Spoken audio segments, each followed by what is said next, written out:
Do you see these beautiful vines behind me? I'm so excited about it. They're Seminole pumpkin vines, and I already have several pumpkins that are developing up underneath those leaves. About 30 years ago, I visited a place outside of Fort Myers, Florida, called Echo. It's a great place to go visit if you're ever in that area. Anyway, I bought the original seeds 30 years ago, and I have been successfully saving the seeds to stay true to Seminole pumpkins. No crossbreeding. And so I wanted to show you how I'm doing that. All I have needs, I have not provided.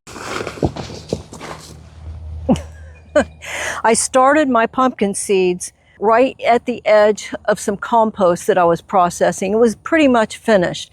And then at the end of February, we got 4 nights of freezes. And that's unusual for Central Florida. So the pumpkins had already come up. They were 5 or 6 inches tall. So I just covered them with a good blanket, like a pretty heavy blanket, and they survived. So I'm really, really happy about that. But you can plant Seminole pumpkin pretty much year-round here in Florida. It's just they do better if you start them in the early spring or in the fall.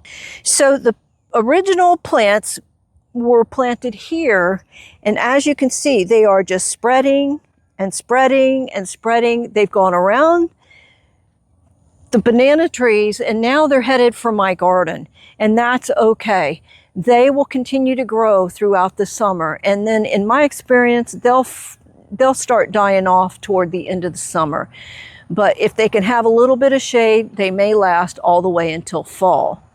This pumpkin is, about 5 days old now.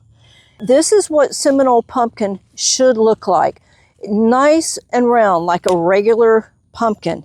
If you see any that look like a butternut squash or other shapes other than this, it's not true to seed.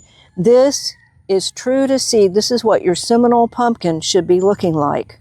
So I've got 2 flowers here. This one is a female flower, and this one is a male flower. So the object is to get that pollen over to this female flower before the bees come and visit. So I like to get out here first thing in the morning before the bees become active. Do you see we have a day-old flower that will work, but I prefer to use a freshly opened flower. So I'm going to go ahead and pick it.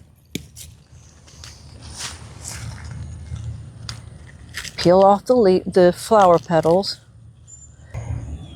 There's pollen all up and down here. Now I take that and I just pretend I'm a bee, and I walk all around in there. Don't worry about going down in the middle. Just go around the edges. You don't want to break it off. Just be very, very gentle. If you look closely, right there, you can see that lighter color yellow. That's pollen that I just put around there. Now this part is very, very important. You don't want the chance of another pollinator coming and adding pollen from who knows where. So I'm going to cover it up with netting to prevent another pollinator from coming around. And I'm just going to be really, really gentle with the flower, trying to keep it open and fully encase the flower. Gentle, gentle, all the way around.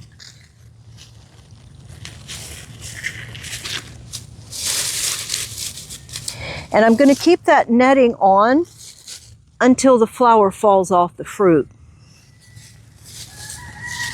Make sure that it's all tucked in around there. And then I'm going to mark it. And I use an old pinwheel. They come in very handy to keep squirrels out of your garden, just in case you have a squirrel problem. So, and they're only $1 at Walmart or $1.50, I think, at the Dollar Tree.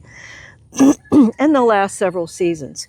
And so I'm going to keep this pinwheel next to the fruit until it's ready to harvest. That way I can remember, save the seeds from only this pumpkin, not any other pumpkins that are possibly being pollinated in other areas of my pumpkin patch. So I know I got out here early enough in the morning. I'm the one that pollinated it, and I'm preventing any other pollinators from getting to it.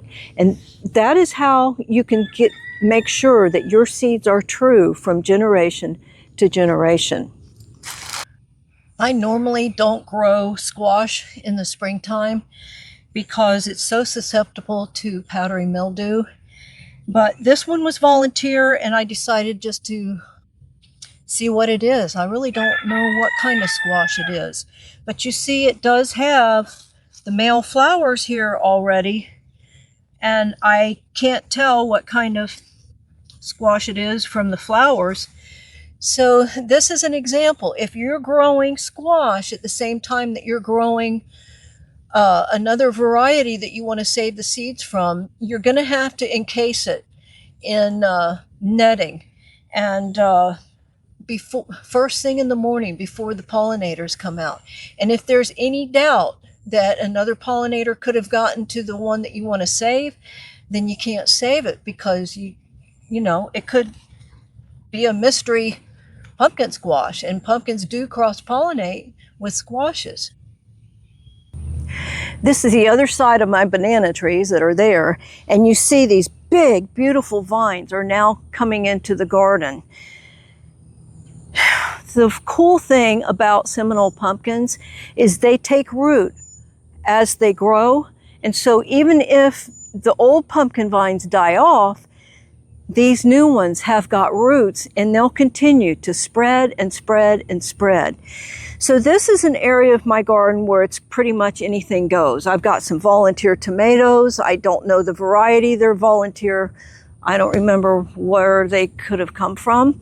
And I'm starting my sweet potato vines right there.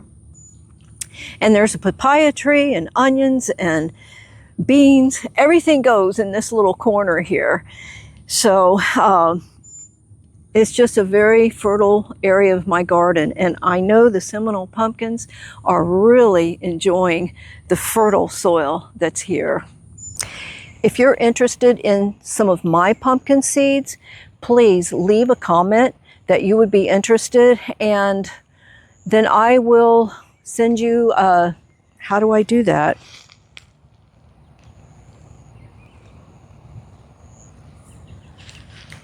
If you're interested in getting some of my Seminole pumpkin seeds, I am thinking about shipping them out in a couple of months. So if you're interested, please leave a comment and say, I'm interested in some Seminole pumpkin seeds, and then subscribe, turn on all your bell notifications, and when it comes time to ship those out, I'll post a video or I'll click on your profile and see if I can send you a message of some sort on how you can get your own Seminole pumpkin seeds.